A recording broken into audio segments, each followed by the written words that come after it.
Happy Vlogmas Day 8. It's me, Alex. Just turning on the camera for the first time today. It's probably closing in on 2 o'clock.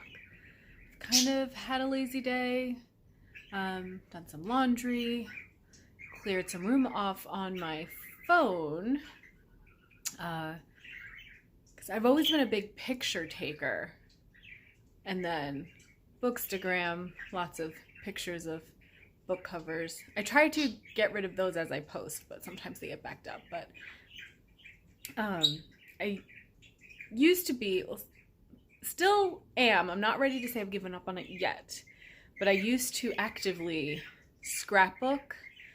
So I've gotten into the habit of taking lots and lots of pictures, and just being a mom, you just take lots of pictures of your kids, and the dogs are always cute or funny looking, so you take lots of pictures of the dogs.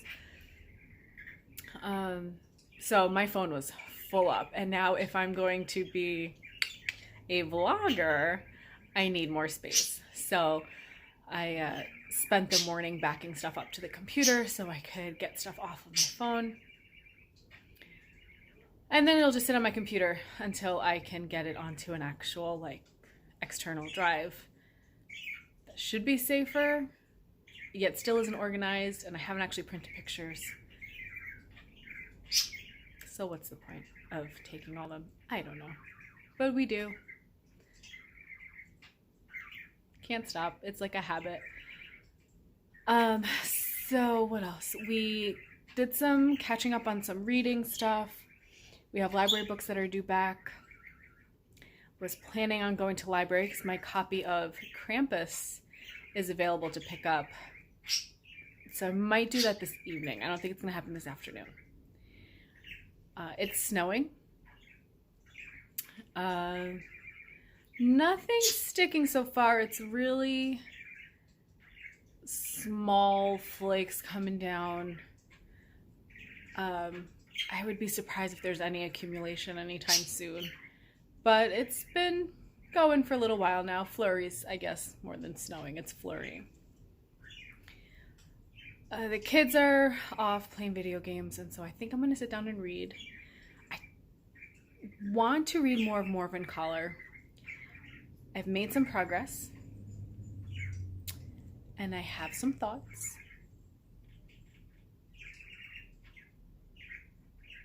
I think we'll get into it later.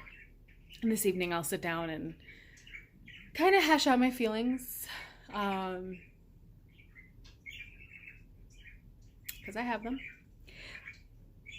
But right now I think I'm going to, I feel like I keep saying, I'm going to try to finish this graphic novel that I'm reading, the Black Panther Party. I'm really enjoying it.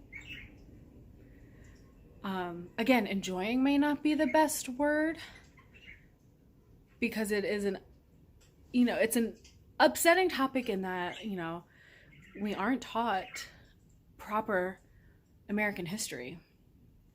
And so, to see what actually happened as an adult, like that discomfort that you're trying to keep kids from feeling by denying them this actual history or denying them books as children, it's just worse being an adult and realizing that the world you were taught is all a lie. So in this case, it's, seeing, my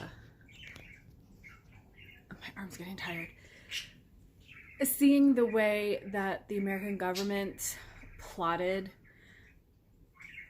and kind of set the Black Panther Party up to, like, combust internally. Like,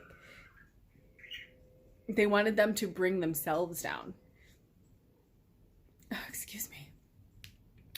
And unfortunately, we're very effective at doing so. Yeah, I'll share some pages that I've read. There's this great illustration in the book, I think it's like a full page or half page, of Hoover as a puppet master, kind of playing two parties against each other And then he gets to go to the American people and say, look, I told you they were dangerous. So yeah, I'm enjoying it, and that I appreciate learning. I appreciate the art style. I love the art style.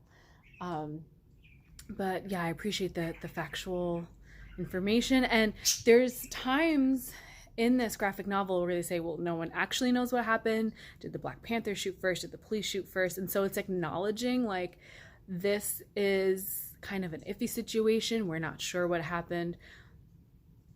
But,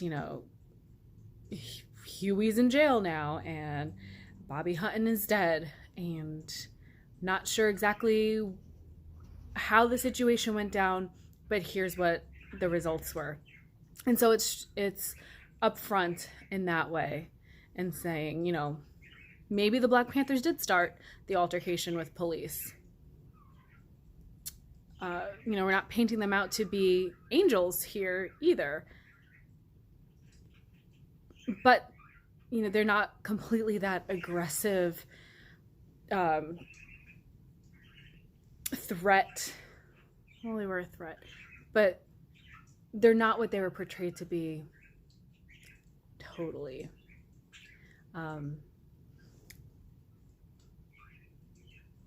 They were definitely a product of a higher government intelligence agencies playing them. So yeah, I'm going to read some more of that now. Definitely want to read more nonfiction, maybe a longer format about this time period in American history. The kids and I, this is our read aloud, One Crazy Summer, and this is what started me getting interested in learning more about the Black Panther Party to begin with. So that is a middle grade fiction book in which three sisters travel from New York to Oakland, California in 1968. One of the most tumultuous years in recent American history. And so these girls have been sent to California to meet their mother, and she's really not interested in being a mother to them. She is a poet. She is kind of involved with the Black Panther Party, but at the same time keeps her distance. But she sends the girls to the community breakfast program because she has no interest in feeding them, and she knows they'll get fed and spend the day there, and then the house is free for her to do her printing projects. And so in reading this story, there's a lot of headlines and like actual historical events mentioned, and then it's a great jumping off point for me and the kids to get into discussion. So I actually just posted on Instagram about just that, what we've read today. And what a great experience it's been, and the kids are liking the story, but because I've made it homeschooly and expect them to actually do like a literature study guide journal, like long answer critical thinking questions as we read it, they're dragging their feet and they're fighting me, and they don't want to read it. We took a break to read something spooky for October, so that kind of put us behind. But the story itself is really good, and the kids are enjoying that part. So yeah, I'm gonna get to reading now.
pluses. I mean, I could just get my plus. Okay, right I guess it just washes right out, but I can get me a plus. I can't get you a plus. Thank you.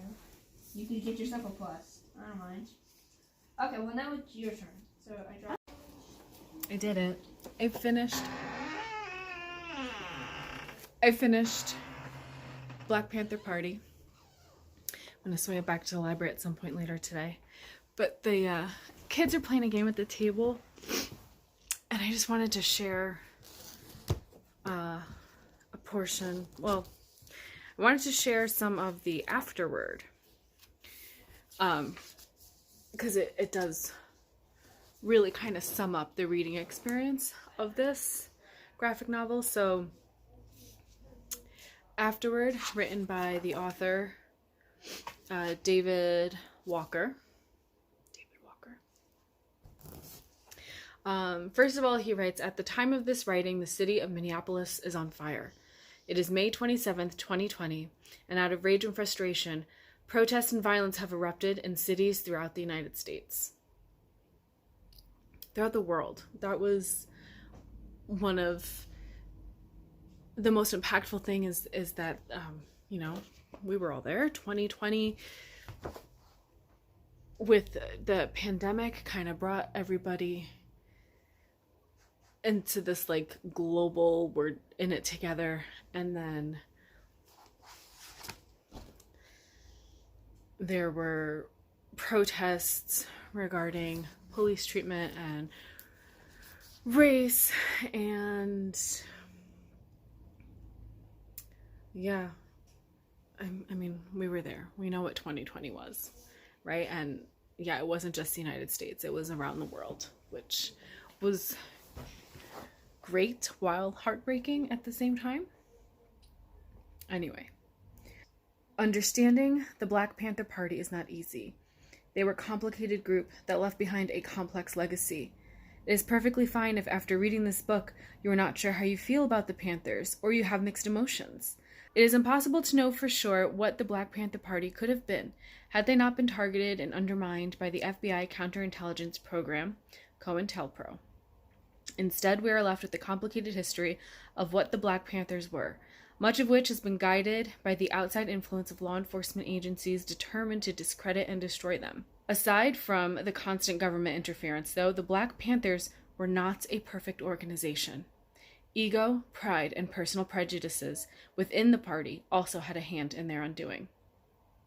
It is worth noting that more than 50 years after Huey P. Newton and Bobby Seale founded the Black Panther Party and drafted the 10-point program as their guiding manifesto, every single concern they addressed is still relevant. Every single inequity, injustice, and form of oppression impacting the Black community in 1966 is still going strong, well into the 21st century. What the Panthers wanted in 1966, we still want now. What they believed, we still know to be true.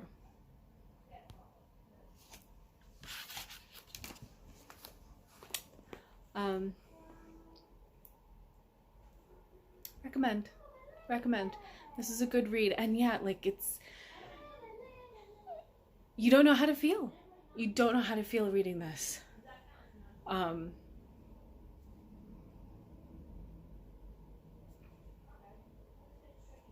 Yeah. Say hi. Hello. Snowing. Yeah. I didn't realize it was going to be snowing this hard. I mean, it's not that hard. It's harder than it was at home.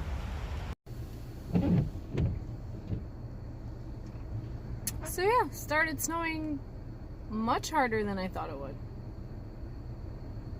It wasn't sticking to anything when we left the house on our side of town. But definitely looks different here. We're one town over, dropping Oliver off with his dad to go to baseball. I already dropped Owen off with his coach to go to his baseball.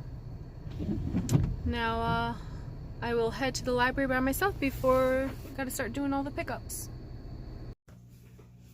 Okay, so I want to talk about Morvern Callar.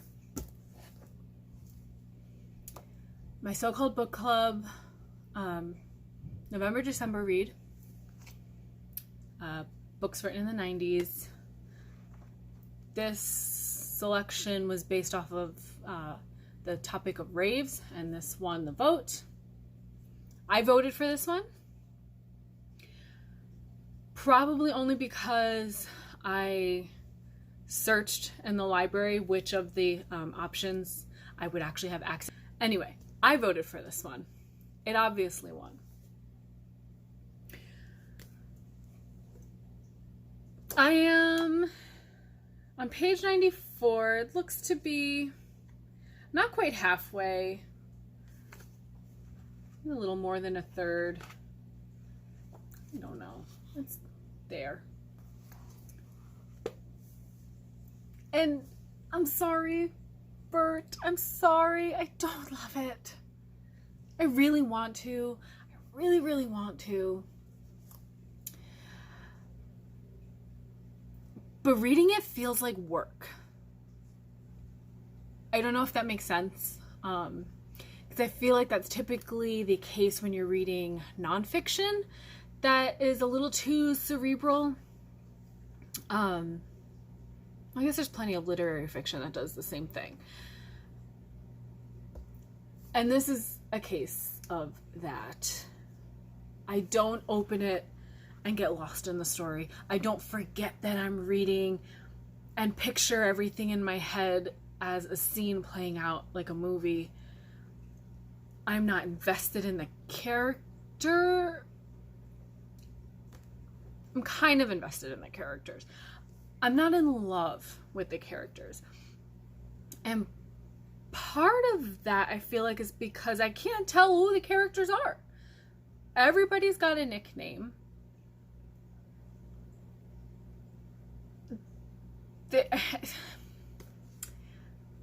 I don't know. I feel like I'm on the outside and not being drawn into the lives of these characters, not being allowed into the workings of this town, port town in the west of Scotland, desolate and beautiful, and I'm not getting that. I'm not getting this sense of place other than, you know, all these people know each other, drink together, work together, party together, everybody knows everybody. I get that. And at the same time, like, so take my love, Frederick Bachman, who can do no wrong as far as I'm concerned. His book, Beartown, you know how everyone in Beartown thinks. He introduces every single character, and it's a lot, and it's slow, maybe too much, but you care, and like you're let in to the point where, like, when something happens, you know how the bartender is going to react to it. You know how this old lady is going to feel about something happening in Beartown. This one is not that case. It's introducing everybody. It's telling you everybody's quirks. But you're on the outside looking in. And at the same time, it's kind of disorienting. I think because you're not able to go in, like fall into the plot and fall into the story and get attached to these characters. And it's told, I can't even figure out what point of view it's told in. I think it's a first person. No, it is. It's first person. Title character, Morvern. It opens with her finding her boyfriend has killed himself. And she's crying on account of the gifts. So the word they use is greeting. She was greeting because the gifts were there, and he bought her gifts and she bought him gifts. So I thought she was literally greeting people and ignoring the fact that her boyfriend was dead in the other room. In my head, she was making Christmas phone calls or answering the door to give presents. And it didn't make sense while I was reading it. 80 pages later, they use the term greeting again, and I realize this means something different. So it's Scottish slang for crying or sobbing, which makes a lot more sense.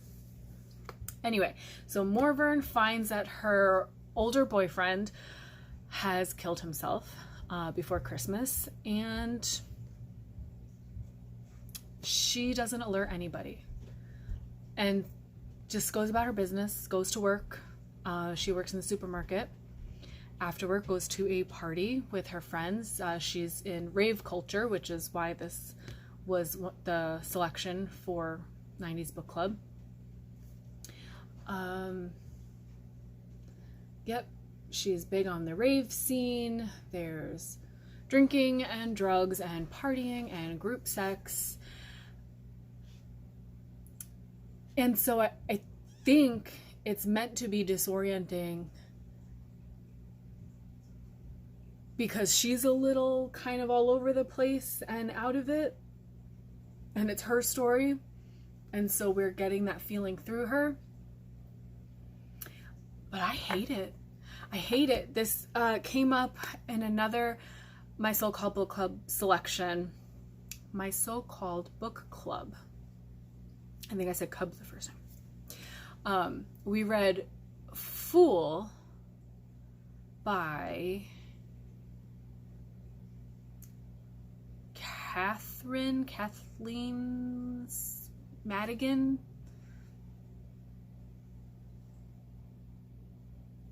That's what's coming to memory. I don't know. But in that book, it was a sci-fi from the 90s in which the characters were mind jumpers and were able to, their consciousness went from person to person. And something happened with, I didn't actually finish that one, but I was kind of enjoying it. But again, it had that disoriented feeling because the main character was uploaded into someone and you didn't know if this was her life or if she was kind of jumping into someone else's life and something went wrong in the process, and like disorienting. Like I said, like that's the best way to describe it, where like you don't know who is who, what's what, where, why, how. But it works more in a sci-fi like that. In this one, that feeling, I'm assuming, is because of the drug, alcohol, rave lifestyle. That wasn't me. I have no experience with that. I took, I think, a Percocet once after surgery and absolutely hated that out-of-body feeling that I got from it. That's it. My mom gave me some gummy bears that have CBD in their CBD gummies, and it took convincing for me to try, using those to kind of chill out on those anxious evenings when I'm afraid I'm not going to be able to fall asleep. So now I'm okay with those because I know like I'm not going to get high from a CBD gummy, but like I have never even smoked a cigarette. I think we're up to like number 500 of the using the goldish lighter. Yep, using the goldish lighter on the silk cut. I cannot relate, Morvern. This isn't for me. And I don't have to relate to a character to enjoy a book. But in this instance, it's not helping. I think if the writing style was more straightforward, I'd be having a better time with it. But like I said, the way it's written feels like work. And it's more than the Scottish colloquialisms, that sense of, I'm an American reading a Scottish novel. I think it's more than that. Because Shuggie Bain did a lot of the same thing. And I loved that one. Loved Shuggie Bain. That was 5 stars. And now I'm wondering if it's because I didn't solely read it. I read it and listened to the audiobook, so that mixed media may have helped in that case. I don't know, but I'm definitely going to finish this. I am intrigued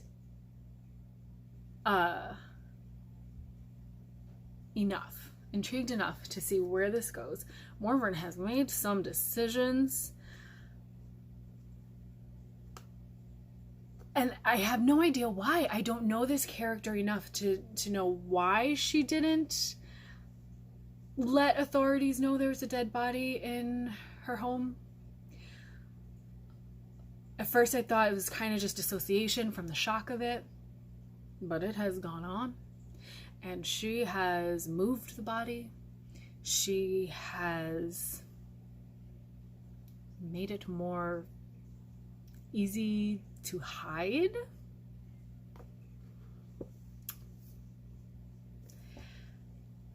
And I don't know why she's doing that. Like, I don't know the character enough to be like, oh, this makes sense. I see what she's thinking. It's just, she's not. What is it with her? I haven't gotten that. So I'm hoping that more people... I got cut off. I do not have enough storage on my phone for this vlogging thing. I have to clear it off. I have so many pictures. Anyway. But yeah, I'm hoping the puzzle that is Morvern Callar, the rave girl, the supermarket worker, I'm hoping it all comes together for me. There's one other thing I wanted to mention is the use of like second person narration thrown in there. Like, so it's Morvern telling the story, but then she also keeps saying you. And I want to know who she's talking to. Like, me? Someone else? The ghost of her boyfriend? Like the just universal you that is humanity? Who is she talking to? And I guess I have N.K. Jemisin in my mind. Oh, I shook the camera, I'm sorry. I have the Broken Earth series, which I only made it halfway through the first book. Unpopular opinion. Didn't love it. But I listened to Overdue Podcast, did episodes on all 3 of the books, and they revealed the second person narration used in that was very purposeful, and I don't know if it's the end of the first book you get why it's told in second person, and so I'm kind of expecting something like that, like someone else is telling the story, but I know that's not the case because there is also first person. I know Morvern is telling the story, but like I'm expecting it to be to someone. And I think I'm overthinking it. But the way she uses you, notice such and such, you smell this on me or in the room, or I don't know where it's coming from. But then again, the writing in general for this whole book seems to be a little jarring and quirky and weird and experimental. It's not a standard, typical, straightforward writing style. And so I want to see if that in itself plays a bigger role. But so, yeah, sorry, Bert. It's definitely not going to be a 5-star for me. I wouldn't say it's a 1-star.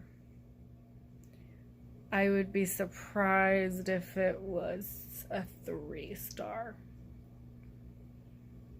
But I'm definitely going to finish it. There's plenty of time left for it to change my mind. Fingers crossed. All right. See you tomorrow.